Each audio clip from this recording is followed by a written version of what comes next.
नमस्कार दोस्तों, news bucket में आपका स्वागत है। मैं विकास एक बार फिर से आपके लिए अहम जानकारी लेकर के हाजिर हूं।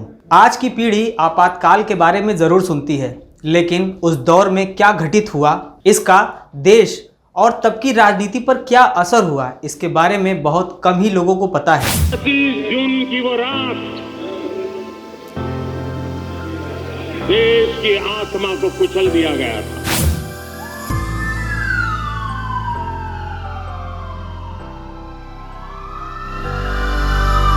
भाइयों और बहनों, राष्ट्रपति जी ने आपातकाल की घोषणा की है।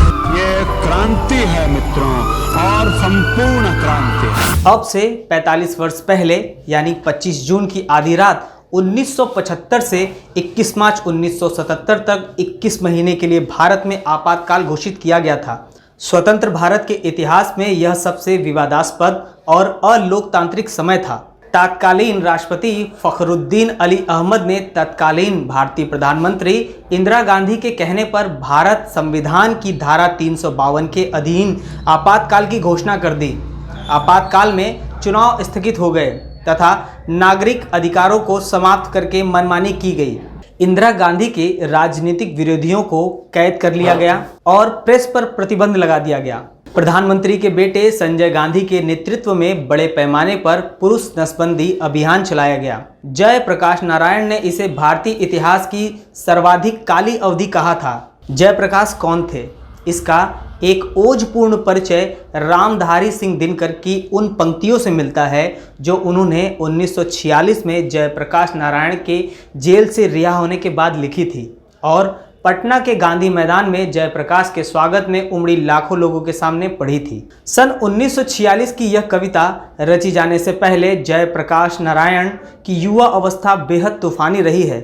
अमेरिका में मजदूरी करके वहां के कई विश्वविद्यालयों में बीए और उसके बाद समाजशास्त्र में एमए करने के बाद वे पीएचडी की तैयारी कर रहे थे तथा मां की बीमारी के कारण स्वदेश वापस लौटना पड़ा। जयप्रकाश स्वाधीनता संग्राम सेनानी और प्रसिद्ध समाजसेवी नेता भी थे। उस समय आपातकाल में चुनाव स्थगित हो गए और सभी नागरिकों के अधिकारों को समाप्त कर दिया गया था। आपको बता दें कि आपातकाल की जड़ें 1971 में हुए लोकसभा चुनाव से जुड़ी हुई हैं। दरअसल लोकसभा चुनाव में भारतीय प्रधानमंत्री इंदिरा गांधी ने अपने प्रतिद्वंदी और जयप्रकाश नारायण की जनता पार्टी के दिग्गज नेता राजनारायण को पराजित किया था। लेकिन चुनाव परिणाम आने के 4 साल बाद राजनारायण ने हाई कोर्ट में चुनाव परिणामों को चुनौती दी। वहीं 12 जून 1975 को इलाहाबाद उच्च न्यायालय के न्यायाधीश जगमोहन लाल सिन्हा ने इंदिरा गांधी को चुनाव निरस्त कर उन पर 6 साल तक चुनाव न लड़ने का प्रतिबंध लगा दिया और उनके मुकाबले हार गए और श्रीमती इंदिरा गांधी के चिर प्रतिद्वंदी राजनारायण सिंह को चुनाव में विजयी घोषित कर दिया गया था। राजनारायण सिंह की दलील थी कि इंदिरा गांधी ने चुनाव में सरकारी मशीनरी का दुरुपयोग किया, तय सीमा से अधिक पैसा खर्च किया और मतदाताओं को प्रभावित करने के लिए गलत तरीके का इस्तेमाल किया। अदालत ने इन आरोपों को सही ठहराया था। इसके बावजूद श्रीमती इंदिरा गांधी ने इस्तीफा देने से इनकार कर दिया।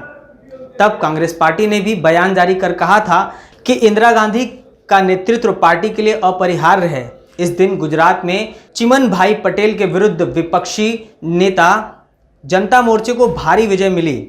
इस दोहरी चोट से इंदिरा गांधी बौखला गई। इंदिरा गांधी ने अदालत के इस निर्णय को मानने से इनकार करते हुए सर्वोच्च न्यायालय में अपील करने की घोषणा की और 25 जून की आधी रात को आपातकाल लागू कर देने की घोषणा भी कर दी थी। दिल्ली के रामलीला मैदान में 25 जून की रैली की खबर पूरे देश में न फैले, इसके लिए दिल्ली के बहादुर शाह जफर मार्ग पर स्थित अखबारों के दफ्तरों की बिजली रात में ही काट दी गई। रात को ही इंदिरा गांधी के विशेष सहायक आर.के. धवन के कमरे में बैठकर संजय गांधी और ओम मेहता उन लोगों की लिस्ट बना रहे थे जिन्हें गिरफ्तार किया जाना था। उस समय आकाशवाणी ने रात में अपने एक समाचार बुलेटिन में यह प्रसारित किया कि अनियंत्रित आंतरिक स्थितियों के कारण सरकार ने पूरे देश में आपातकाल यानी इमरजेंसी की घोषणा कर दी है। अगली सुबह समूचे देश ने रेडियो पर इंदिरा गांधी की आवाज में संदेश सुना। भाइयों और बहनों, राष्ट्रपति जी ने आपातकाल की घोषणा की है। इससे आतंकित होने का कोई कारण नहीं है। पेश है न्यूज बकेट हिंदी मासिक पत्रिका। पढ़ें इस महीने की पूरी खबर विस्तार से हमारे न्यूज बकेट की मैगजीन में। हमारी ई मैगजीन को मुफ्त में पढ़ने के लिए अभी लॉगिन करें www.newsbucket.in पर। इसके अलावा रोज की ताज़ा खबरों के लिए हमारे YouTube चैनल को तुरंत सब्सक्राइब करें।